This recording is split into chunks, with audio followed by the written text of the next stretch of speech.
Hi, Warner, third, fourth, and fifth graders. I want to say hello. I want to say I miss you. And I also want to tell you that your teachers have been working really hard to put lessons up for you during this remote learning time.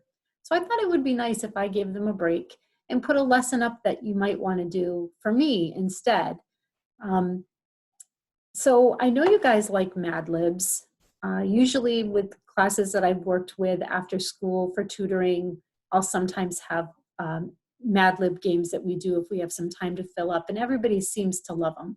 So bear with me for a few minutes because I want to share my screen with you. I'm sure that you have probably already been to our website for Warner School. At least I hope you have, because the teachers have put some really fantastic things up on this website for you to use. We all have our own page, including myself and Mrs. Palmer. We've put stuff up for you too that we really hope that you're taking advantage of and looking at, because some of the things are really fun. Anyway, if you go to my page, which is right here, Mrs. Maz's Reading, this is what we'll open up to. If you scroll down a little bit further, you're going to see the Mad Lib icon or logo, which looks like this. If you click on it, it's going to bring you to this page here. Now, if you remember Mad Libs, it's when you have a story that has blank spots in the story where you have to fill in the type of speech that they're asking you to fill in. So parts of speech are things like nouns, verbs, adjectives, adverbs, those kind of things. Nouns that are plural, nouns that are possessive. If you forget what that means, take a look up here because it will review for you what type of speech it is and give you some examples of what that sounds like. So you don't have to worry if you don't remember what your parts of speech are. Now, if you scroll down a little bit further, you're going to find some titles of tons of stories. All kinds of different things to choose from. I'm going to do one for you as an example. Let's see, which one do we want to do? Let's open our school. That looks like it might be a good one. So the first word is an adjective. Now, I've already done this before, which is why it gave me a drop down of some different choices, but I don't want to use those choices. I want to use something different. So I'm going to say, let's see, adjectives describe people, places, or things.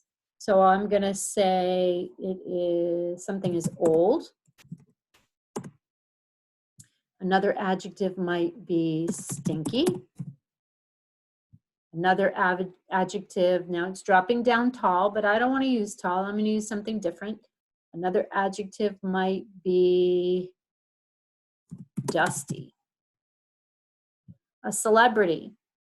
Let's do Beyonce. I must have done her before because it was a drop down. Obviously, I'm going to say Warner School. A noun, a person, a place, or a thing. Let's do a thing. Let's do pencil. Person, place, or thing.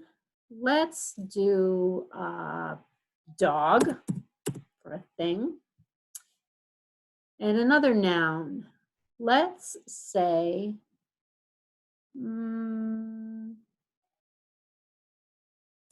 teacher. Okay, I need a number. I must have chosen a number another time. 22, let's say 85. Another number, 107. Keep scrolling down. I need a plural noun. Now, plural means a noun, a person, place, or thing, but more than one. So I can't say cat, I'd have to say cats. I can't say paper, I'd have to say papers. I don't want to do either one of those two, though. I want to do something different. So I'm going to say cookies. Then I'm going to say weeds. Let's see, a superlative adjective is, don't get fooled by that tricky long word. An adjective describes a noun. A superlative adjective means that it just has an ER on the end of it or an EST. So in this case, in another time, I must have put the word smallest, but I'm going to put something different. I'm going to say, let's see, newest.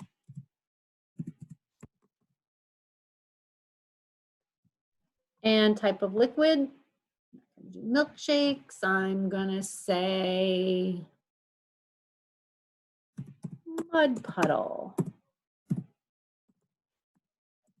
Mud puddles. Then the fun part is I get to see my results. And this is where my funny story or my silly story is generated. There you go. Our school. Warner is one of America's newest institutions of old learning. The student body is composed of 85 males and 107 cookies. The cookies get the best grades. Students can eat in the stinky cafeteria, which features boiled weeds and pencil sandwiches, with all the mud puddles they can drink for only 74 cents. The principal of the school, Beyonce, is raising money to build a new dog laboratory and a new football teacher. Any student who goes to this school can consider himself very dusty. It's pretty funny when you get a chance to try it out. Now, I want you to do me a favor. Your teachers are probably getting tons and tons of work sent to them or uploaded into Unified Classroom. I want you to see if you can do this for me. What I would like you to do after you generate your story is to highlight your story, like I just did, and then copy it. I want you to copy the story onto a Word document. Then I want you to save that Word document and then email it off to me as an attachment. I want to collect all of these funny stories, and then next year when we come back to school, I'd love to have a bulletin board full of all the silly stories that you wrote while you were home from school, waiting to come back to see us. Now you're going to have to email it to me as an attachment. I hope I get lots and lots of email. I don't mind at all. That doesn't bother me one bit. I hope every single 3rd, 4th, and 5th grader does this for me. So my email address is mazab@springfieldpublicschools.com, just like your email address. But my name is Mazza B. Remember, my name is spelled M-A-Z-Z-A-B at Springfield Public Schools. I can't wait to see what these stories look like. And I can't wait to see you all very, very soon.